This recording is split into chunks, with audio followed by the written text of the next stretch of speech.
और अब बात करते हैं बालाकोट में राजौरी के बदले की।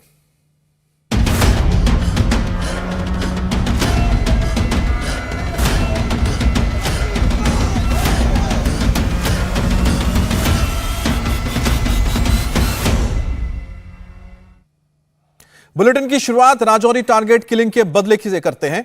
जम्मू कश्मीर के पुंछ में सेना को बड़ी कामयाबी हाथ लगी है। सेना ने घुसपैठ की कोशिश कर रहे 2 आतंकवादियों को एनकाउंटर में ढेर कर दिया है। दोनों आतंकवादियों को लाइन ऑफ कंट्रोल के पास बालाकोट में ढेर किया गया है।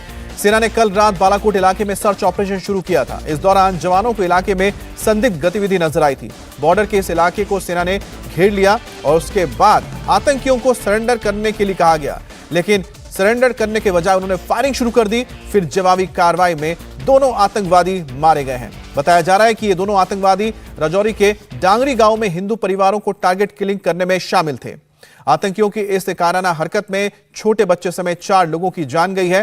राजौरी टेरर अटैक में शामिल आतंकियों की सेना लगातार तलाश कर रही है और अब बालाकोट में 2 आतंकियों को ढेर कर दिया गया है। इलाके में अभी भी सेना का सर्च ऑपरेशन जारी है। इससे पहले आतंकी हमले के सिलसिले में पूछताछ के लिए कम से कम 18 संदिग्धों को हिरासत में लिया गया था। सेना लगातार उन लोगों का ट्रेसिंग भी कर रही है जो राजौरी टारगेट किलिंग में शामिल थे।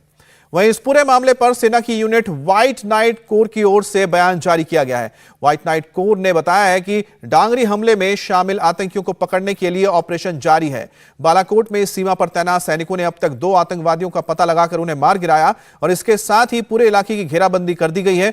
ऑपरेशन अब भी जारी है और इससे पहले आतंकी हमले के सिलसिले में पूछताछ के लिए करीब 18 संदिग्धों से पूछताछ हुई है, हिरासत में लिया गया है।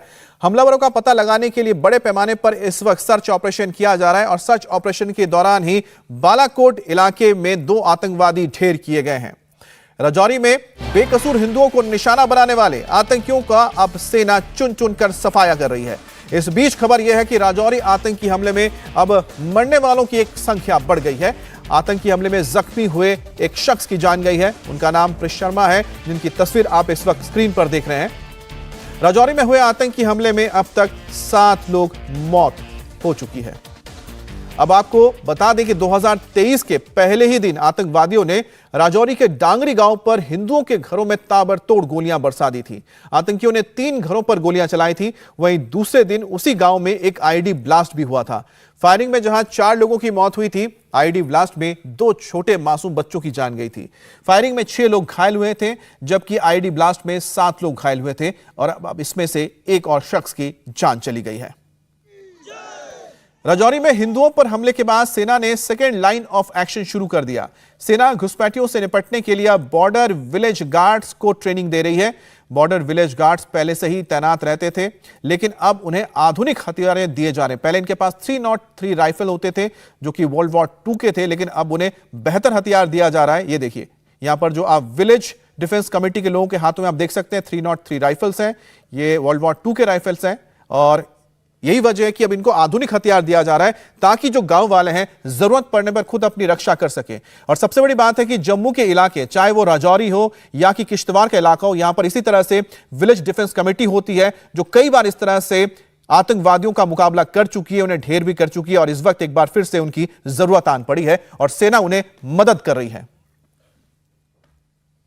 हमारी जो बीडीसी मेंबर हैं टाइम टू टाइम अपने सर्च करते हैं और टाइम टू टाइम हमने ग्रुप बना के और सर्च और कार्डन का ऑपरेशन करते हैं।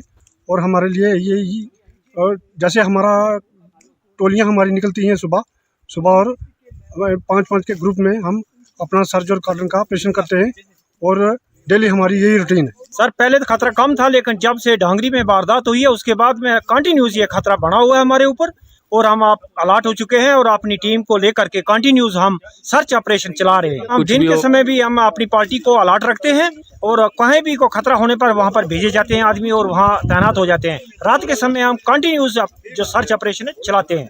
सर यहाँ बहुत खतरा रहता है। असल में यहाँ जंगल नाले हैं और इधर पहाड़ी में ज़्यादातर मिलिटेंटों का चलना होता है, इसलिए हम अलर्ट रहते हैं हर टाइम। आज हमारा यहाँ एक कैंप लगा है जिसमें कि हमारा जो ओल्ड अम्यूनिशन था वो रिप्लेस हुआ है और नया अम्यूनिशन दिया गया है, क्योंकि जो ये इंसिडेंट हमारे गांव में हुआ है इसको देखते हुए प्रशासन ने हमारे को नया अम्यूनिशन इशू किया है और कुछ नए वेपन भी दिए जा रहे हैं तो मैं प्रशासन का बहुत धन्यवाद करता हूँ कि उन्होंने आगे के लिए हमारे सेफ्टी और सिक्योरिटी के लिए हमें मनीशन और हथियार दिया गया है। मेरे घर में अटैक भी हुआ है, मगर उस वक्त मेरे पास राइफल या राउंड जो थे वो अवेलेबल नहीं थे, कहीं रखे हुए थे। अब हमने राउंड चेंज करवा कर ले जा रहे हैं। इसके बाद अगर कोई आ भी गया तो हम उसके साथ डट कर लड़ेंगे और फौज के साथ कंधे के साथ कंधा बनाकर लड़ेंगे। मैं केंद्र की सरकार का हृदय से धन्यवाद करता हूं कि जिन्होंने यहां अटैक होने के बाद तुरंत ऐसे निर्णायक कदम लिए कि यहां पे लोगों को जो सुरक्षा का एक अभाव महसूस हो रहा था, यहां पे सीआरपीएफ के ट्रूप्स का आना, यहां पे वीडीसी को फिर से स्ट्रेंथन करना, यहां पे एसएलआर के वेपन्स देना, इस प्रकार के इनिशिएटिव जो केंद्र की सरकार ने लिए हैं, इन लोगों के बीच में सुरक्षा का भाव फिर से पुनः जागृत किया है। यहाँ से आतंकवाद का समापन होगा। पीर पंजाल रिज को जो वो फिर से पुनः एक्टिवेट करना चाहते हैं, उसमें आतंकवाद कभी कामयाब नहीं होगा। इंडिया टीवी हर वक्त हर जगह डाउनलोड करने के लिए सर्च करें India TV news Google play store या ऐप स्टोर पर।